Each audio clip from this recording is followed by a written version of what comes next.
എല്ലാ കൂട്ടുകാർക്കും നമ്മുടെ ചാനലിലേക്ക് സ്വാഗതം. അപ്പോൾ ദാ ഞാൻ എത്തിയിരിക്കുന്നത് കുടുംബവിളക്ക് സീരിയലിൻ്റെ നാളത്തെ ആ ഒരു സൂപ്പർ ഹിറ്റ് വിശേഷമൊക്കെ ആയിട്ടാണ്. നേരെ നമുക്ക് ആ കഥയിലേക്ക് പോയാലോ.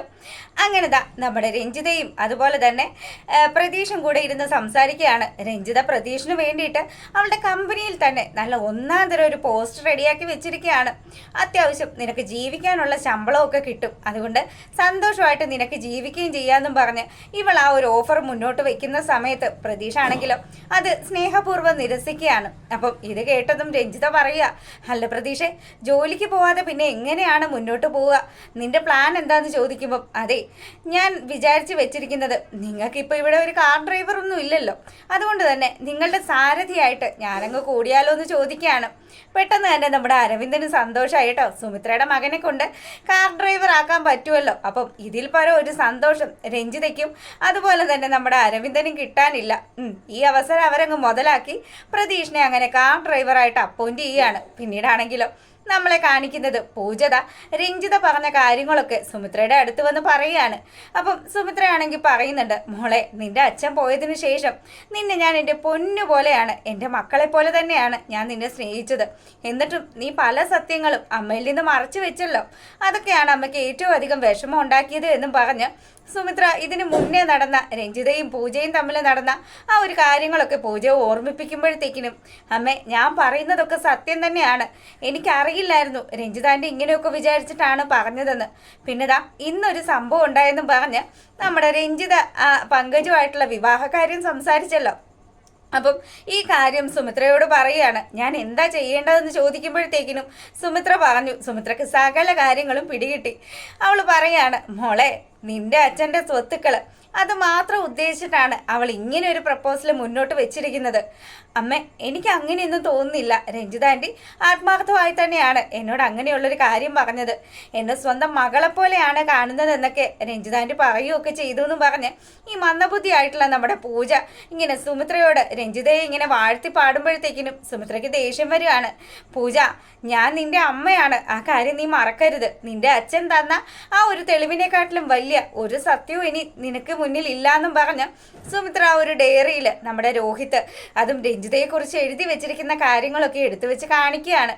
അപ്പോഴും ഈ പൂജയാണെങ്കിലോ എന്ത് വിശ്വസിക്കണം, എന്ത് തള്ളിക്കളയണം എന്ന് പോലും അറിയാത്തൊരവസ്ഥയിൽ ഇങ്ങനെ ഇരിക്കുകയാണ്. ശരിക്കും പറഞ്ഞാൽ രഞ്ജിത പറഞ്ഞാൽ അങ്ങോട്ടാടും ഇങ്ങോട്ടാടും, അത് തന്നെ ഒരു കളിപ്പാവയെ പോലെ നമ്മുടെ പൂജ അങ്ങ് മാറി. പിന്നീടാണെങ്കിലോ നമ്മളെ കാണിക്കുന്നത് നമ്മുടെ പ്രതീക്ഷയാണ് കേട്ടോ. പ്രതീക്ഷ സ്വരമോൾക്ക് കുറച്ച് ടോയ്സ് ഒക്കെ വാങ്ങി കൊടുത്തല്ലോ. അപ്പം ഈ ടോയ്സൊക്കെ അനന്യ വലിച്ചെറിയും കൊച്ചിനെയും കൂട്ടി അവൾ പോവുകയൊക്കെ ചെയ്തത് നമ്മുടെ പ്രതീക്ഷ ശരിക്കും ഫീൽ ചെയ്തായിരുന്നു. അതുകൊണ്ട് തന്നെ അനിരുദ്ധിനെ കണ്ടു.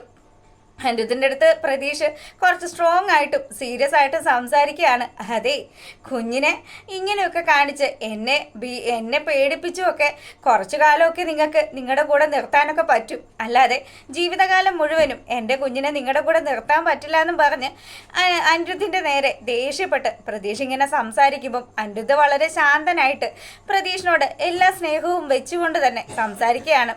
മോനെ പ്രതീഷേ, ഞാനും അതുപോലെ തന്നെ അനന്യയും സ്വരമോളെ സ്വന്തം മോളായിട്ട് തന്നെയാണ് ഇതുവരെ കണ്ടിരിക്കുന്നത്. അതുകൊണ്ടാണ് അനന്യയ്ക്ക് പെട്ടെന്ന് അങ്ങനെയൊക്കെ ദേഷ്യമൊക്കെ വന്നത്. സത്യത്തിൽ പറഞ്ഞാൽ നീ തന്നെയാണ് കുഞ്ഞിൻ്റെ അച്ഛൻ, എന്നാലും അത് ഉൾക്കൊള്ളാനായിട്ട് ഇപ്പോഴും ഞങ്ങൾക്ക് സാധിക്കുന്നില്ല എന്നും പറഞ്ഞ് അനിരുദ്ധ് ഇങ്ങനെ പ്രതീഷിൻ്റെ അടുത്ത് സംസാരിക്കുമ്പോൾ, നിങ്ങൾക്ക് സാധിച്ചില്ലെങ്കിൽ നിങ്ങൾക്ക് സാധിക്കാനുള്ള കാര്യങ്ങളൊക്കെ ഞാൻ ചെയ്തു തരാം, എന്താ ഞാൻ ചെയ്യട്ടെ എന്ന് ചോദിക്കുമ്പോഴത്തേക്കിനും അനിരുദ്ധ് ഒരു നിമിഷം ഇങ്ങനെ മിണ്ടാതെ നിന്നു. അതിനുശേഷം പ്രതീഷ് പറഞ്ഞു, ഞാൻ പറയുന്നത് പോലെ എല്ലാ കാര്യങ്ങളും നടക്കുന്നതെങ്കിൽ ഉറപ്പായിട്ടും കുഞ്ഞിനോട് ഞാൻ തന്നെ സത്യങ്ങൾ വിളിച്ചു പറയും, ഞാനാണ് അവളുടെ അച്ഛൻ എന്നുള്ള സത്യം. അപ്പം ആ കുഞ്ഞ് തന്നെ നിങ്ങളെ തള്ളി പറയുകയും ചെയ്യുമെന്നും പറഞ്ഞ് നമ്മുടെ പ്രതീഷ് ഇങ്ങനെ ദേഷ്യപ്പെട്ട് അവിടുന്ന് അങ്ങ് ഇറങ്ങിപ്പോവാണ്. പിന്നീടാണെങ്കിൽ പ്രതീഷ് ഇങ്ങനെയൊക്കെ അനിരുദ്ധിനോട് ദേഷ്യപ്പെട്ട് സംസാരിച്ചത് കൊണ്ട് തന്നെ നമ്മുടെ അനിരുദ്ധാണെങ്കിൽ നേരെ ചെല്ലുകയാണ് അനന്യയുടെ അടുത്തേക്ക്. അനന്യെ, നിന്നോട് ഞാൻ ഒരുപാട് പ്രാവശ്യം പറഞ്ഞു, നീ എന്തിനാണ് വെറുതെ അവനെ ദേഷ്യം പിടിപ്പിക്കുന്നത്? ദേ, ഞാനും നീ ഒന്നും വിചാരിക്കുന്ന പോലെയല്ല കാര്യങ്ങൾ മുന്നോട്ട് പോകുന്നത്. പ്രതീഷ് വിചാരിച്ചു കഴിഞ്ഞാൽ അവൻ ഈ നിമിഷം സ്വരമോളയും കൂട്ടി പോവാൻ പറ്റുമെന്നും പറഞ്ഞ് നമ്മുടെ അനിരുദ്ധ് അനന്യയോട് ദേഷ്യപ്പെടുമ്പോഴത്തേക്കിനും ഞാൻ എന്താ ചെയ്യേണ്ടതെന്നും പറഞ്ഞ് അനന്യ തിരിച്ച് ദേഷ്യപ്പെടാൻ തുടങ്ങി. അതെ, നിങ്ങളുടെ അനിയനോട് നിങ്ങൾ കാര്യങ്ങൾ പറഞ്ഞ് മനസ്സിലാക്കുക. ഇനി എന്തായാലും എൻ്റെ സ്വരമോളെ ഞാൻ വിട്ടുകൊടുക്കാൻ പോകുന്നേ ഇല്ലാന്നും പറഞ്ഞ് അവൾ വീണ്ടും വീണ്ടും ദേഷ്യപ്പെടുമ്പോഴത്തേക്കിനും നിന്നോടൊന്നും പറഞ്ഞിട്ട് ഒരു കാര്യം ഇല്ലടിയെന്നും പറഞ്ഞ് അനിരുദ്ധും അവിടെ നിന്ന് അങ്ങ് ഇറങ്ങി. അതിന് ശേഷമാണെങ്കിലോ നമ്മുടെ സുമിത്ര ഇങ്ങനെ പൂജയെക്കുറിച്ച് ചിന്തിക്കുകയാണ്.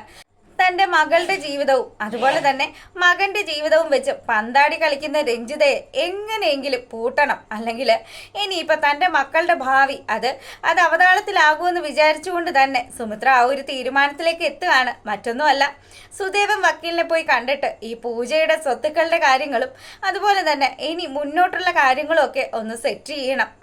അങ്ങനെ ആ ഒരു സീനൊക്കെ കഴിയുമ്പോഴാണെങ്കിലോ നമ്മളെ കാണിക്കുന്നത് നമ്മുടെ അനിരുദ്ധിനെയാണ്. അനിരുദ്ധ ശീതളിനെ വിളിക്കാനായിട്ട് ഫോൺ എടുത്തു. അപ്പോഴത്തേക്കിനും സുമിത്ര പറഞ്ഞു, മോനെ എത്രയും പെട്ടെന്ന് തന്നെ ശീതളിൻ്റെ വിവരങ്ങളൊക്കെ അറിയണം.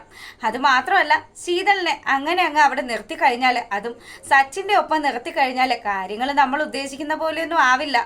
അവനും അതുപോലെ തന്നെ സരസ്വതി അമ്മയും കൂടി കഴിഞ്ഞാൽ പിന്നെ പറയണ്ടല്ലോ, നിന്റെ അച്ഛമ്മയും അവിടെ വളരെ വിഷമിച്ചായിരിക്കും നിൽക്കുന്നതെന്നും പറഞ്ഞ് സുമിത്ര അനിയോട് സംസാരിച്ചു. അങ്ങനെ നമ്മുടെ അനിരുദ്ധ് ശീതളിനെ വിളിക്കുകയാണ്. അപ്പോൾ ഈ സമയത്ത് ശീതളിൻ്റെ ഫോൺ സച്ചിൻ്റെ കൈവശമാണ് ഉള്ളത്. സച്ചിനാണെങ്കിലോ വിളിക്കുന്നുണ്ട്, നിന്റെ പുന്നാര ആങ്ങളെ എന്നും പറഞ്ഞ് ശീതളിൻ്റെ അടുത്ത് പോയിട്ട് സ്പീക്കർ ഫോണിലിട്, എനിക്കും കേൾക്കണമെന്ന് പറഞ്ഞ് അവളുടെ അടുത്ത് കൊണ്ട് ഫോൺ കൊടുക്കാൻ തുടങ്ങുമ്പോഴത്തേക്കിനും എനിക്ക് ആരോടും ഒന്നും സംസാരിക്കാനില്ല എന്നും പറഞ്ഞ് അവൾ ആ കോൾ എടുക്കാതെ നിൽക്കുകയാണ്.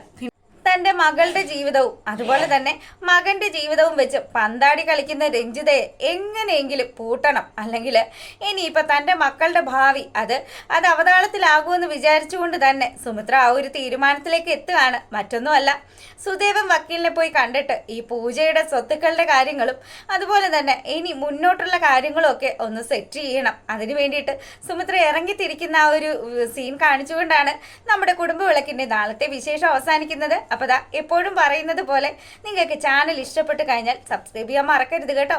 അപ്പം എല്ലാവർക്കും നല്ലൊരു ദിവസമൊക്കെ നല്ലൊരു രാത്രിയൊക്കെ ആശംസിച്ചുകൊണ്ട് വീഡിയോ വൈൻഡപ്പ് ചെയ്യാണ്. താങ്ക്